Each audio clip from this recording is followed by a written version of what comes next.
બોલો સ્વામિનારાયણ ભગવાનની, બોલો સ્વામિનારાયણ ભગવાનની. નમઃ પતે હર હર મહાદેવ.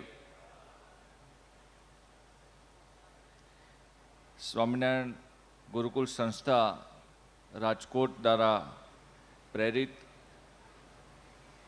ખૂબ સરસ મજાનું આજે નાનું એવું ગામ ત્રાકુડા ગામ ખાતે શિવ ભગવાનના મંદિરને પુનઃ પ્રાણ પ્રતિષ્ઠા મહોત્સવ એના પ્રણેતા ભાઈ શ્રી હરિ ગ્રુપના રાકેશભાઈ દુધાત અને સમગ્ર દુધાત પરિવાર અને ગ્રામજનો દ્વારા સરસ મજાના આયોજનમાં મંચસ્થ જેઓ સરસ મજાનું આ શિવકથાનું રસપાન કરાવી રહ્યા છે એવા પરમ પૂજ્ય ચૈતન્ય સ્વરૂપ સ્વામીજી, પરમ પૂજ્ય મંગલ સ્વામી, પરમ પૂજ્ય નીલકંઠ સ્વામી, મંચસ્થ સૌ સંતોના ચરણોમાં વંદન.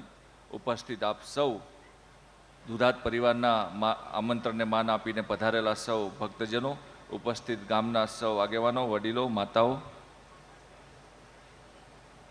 સૌ માતાઓ, બહેનો અને યુવાન મિત્રો. મને જ્યારે રાકેશભાઈએ એમના ગામમાં આવવાનું આમંત્રણ આપ્યું એટલે ચૂંટણીનો બરોબર માહોલ છે ને આજે મતદાનનો દિવસ છે એટલે મેં કીધું રાકેશભાઈ પહોંચાશે તો પહોંચીશ, કેમ કે મતદાન પછી પણ 28મી તારીખે મતગણતરી છે અને પછી બાકીની ઘણી બધી પ્રોસિજર હોય છે.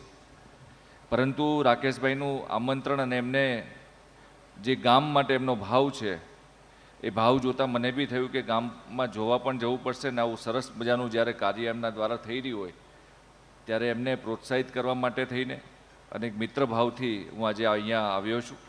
ત્યારે આપ સૌને જોઈને આપ સૌના દર્શન કરવાનો મોકો મળ્યો છે. સૌ પ્રથમ હું રાકેશભાઈને અભિનંદન આપું છું. અભિનંદન એટલા માટે આપું છું કે આ શિવ મંદિરનું પુનઃપ્રાણ પ્રતિષ્ઠા મહોત્સવ અને ગામની અંદર જે 2 તળાવનું એમને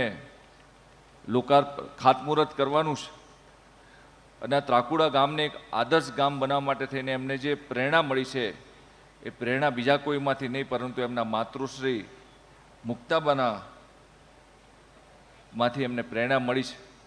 ત્યારે એમના માતૃશ્રી મુક્તાબા હિંમતભાઈ દુધાતના પ્રેરણાથી આજે આખા ગામનું સરસ મજાનું ડેવલપમેન્ટ વિકાસ કરવા જઈ રહ્યા છે. ત્યારે હું રાકેશભાઈને લાખ લાખ અભિનંદન, શુભેચ્છા આપું છું.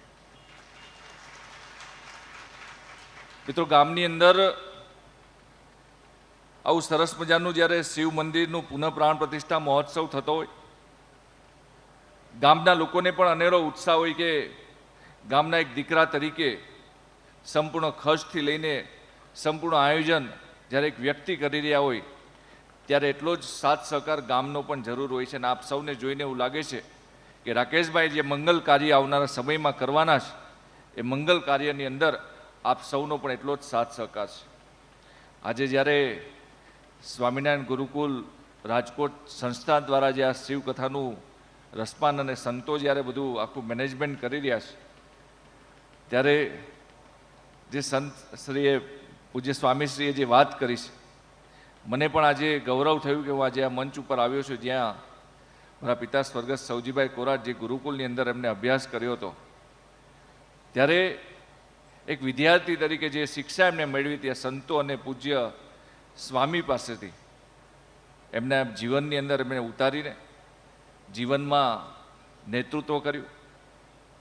ગુંડાઓ સામે લડવા માટે થઈને એ વિદ્યાર્થી કાળથી જ ગુંડાઓ સામે, લુખાઓ સામે લડીને એક નેતા બનીને, નેતા તો બનતા હોય છે પરંતુ નિષ્ઠા અને ઈમાનદારીથી જે એમને કામ કર્યું ત્યારે ખરેખર એ ગુરુકુલના અને સ્વામીના આશીર્વાદ હશે, એમને આપેલી શિક્ષા, એમને આપેલી પ્રેરણા જ હશે એટલા માટે એ કામ કરી શક્યા.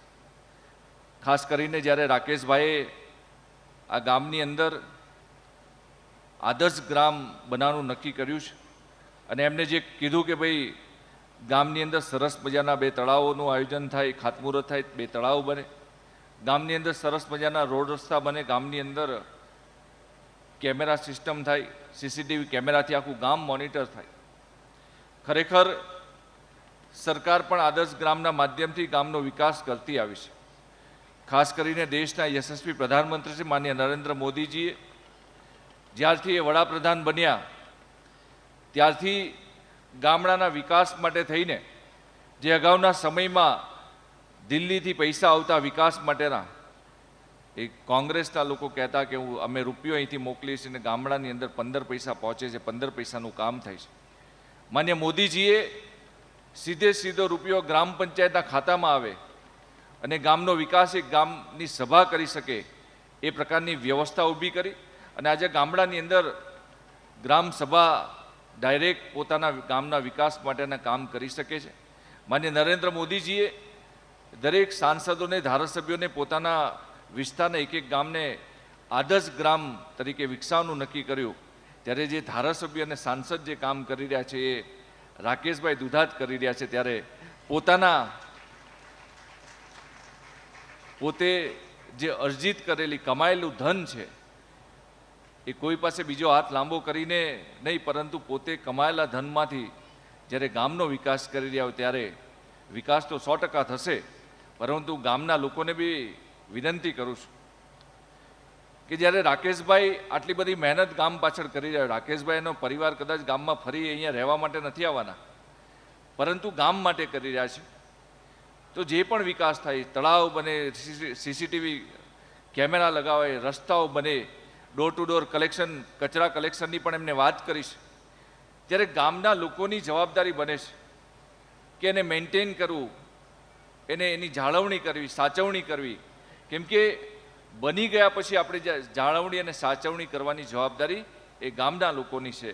ત્યારે આવા સરસ મજાના સુંદર કાર્ય બદલ ફરીથી હું દુધાત પરિવારને અને ખાસ કરીને શ્રી હરિ ગ્રુપના રાકેશભાઈને અભિનંદન, શુભેચ્છા આપું છું કે આપના માધ્યમથી જે કામ થઈ રહ્યા છે એ ખરેખર સરાહનીય અને પ્રશંસનીય છે. કેમ કે જે કામ સરકાર કરે છે એ સરકારનું કામ પણ આપ કરી રહ્યા છો. અભિનંદન, આપ સૌનો આભાર. જય સ્વામિનારાયણ.